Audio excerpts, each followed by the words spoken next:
اور وہ بہن کیا کرتی ہے, وہ سارا راستہ فالو کرتی ہے اور فرعون کے محل تک پہنچ جاتی ہے. واپس آ کر ماں کو پوری کہانی سناتی ہے اور وہاں پر اپنی ماں کا ذکر بھی کر کے آتی ہے. جب بچے کو دودھ پلانے کا مسئلہ زیر بحث آتا ہے تو وہ ان کو بتاتی ہے میری ماں اس بچے کو دودھ پلا سکتی ہے.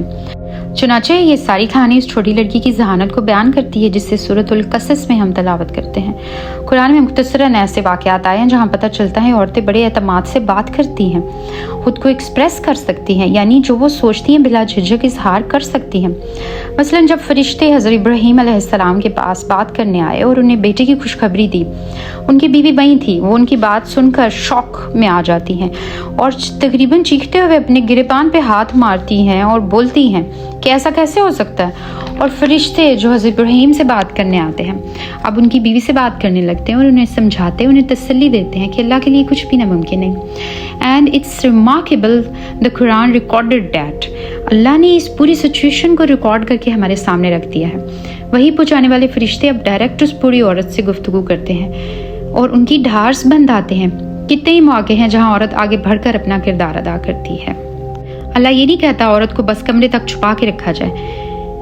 حتیٰ کہ جو سورہ احزاب میں آیات ہیں وَقَرْنَ بَيُوتِهُنَّ, یہ سورت امت کی ماؤں کے بارے میں ہے, مدرز آف آل بلیورز, اور صرف انہی کے لیے یہ حکم آیا ہے کہ بیویاں آپ صلی اللہ علیہ وسلم کی گھر میں رہیں گی.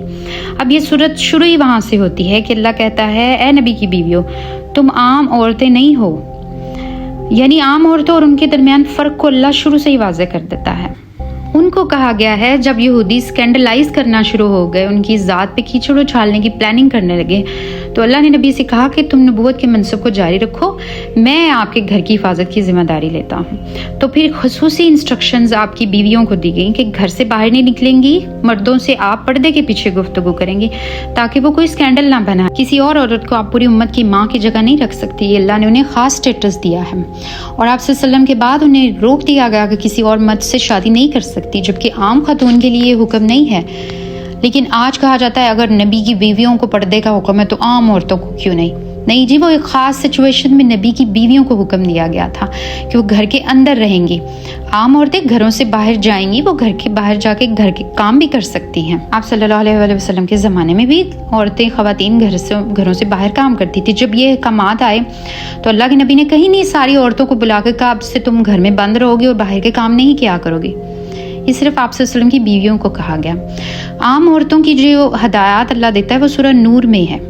وہ ہے کہ مرد عورت جہاں بھی عورتیں اور مرد مکس ہوں گے, یعنی ان کی گیدرنگز ہوں گی, وہاں اللہ آداب سکھاتا ہے کہ کس آداب کو, کن آداب کو تم نے فالو کرنا ہے, یعنی مرد و عورت کے ملنے کے آداب. اس میں بھی کہا گیا کہ مرد اور عورت دونوں نظر جھکا کے بات کریں گے, نظر میں حیا ہوگی.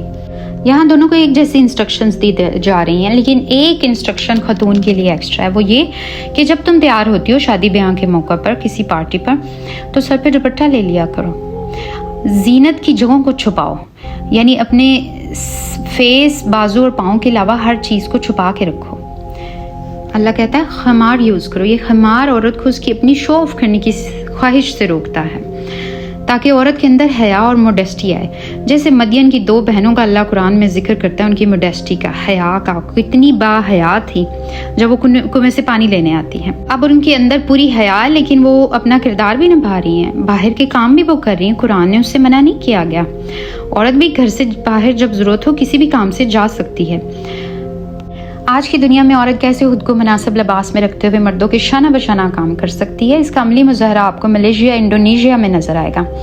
ان کی بڑی ایجوکیٹڈ سوسائٹی ہے جہاں عورت زبردست کردار نبھا رہی ہے. عورت professor, research scientist, doctor, engineer, pilot, civil service سب کچھ کر سکتی ہے. اپنے بچوں کو ہدایت دے, خاص کر بیٹیوں کو, کیونکہ جہاں ان کا دل چاہے اس شعبے میں وہ کام کر سکتی ہے. اللہ نے ٹیلنٹ اسی لیے دیا ہے, گھر میں بند ہو کر بیٹھنے کے لیے نہیں دیا.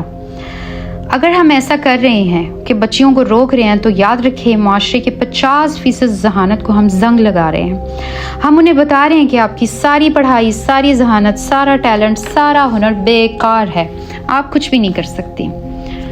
اس بات پہ ایک فضول سا اعتراض ہوتا ہے کہ عورتیں اگر کام کریں گی تو اچھی مدر نہیں بن سکتی. نہیں, اگر مرد اچھے باپ بن سکتے ہیں کام کرنے کے باوجود تو عورتیں بھی بن سکتی ہیں. پرانے وقتوں میں بھی عورتیں گھروں سے باہر کام کرتی تھی اور وہ اچھی مائیں تھی, تو آج کیوں نہیں؟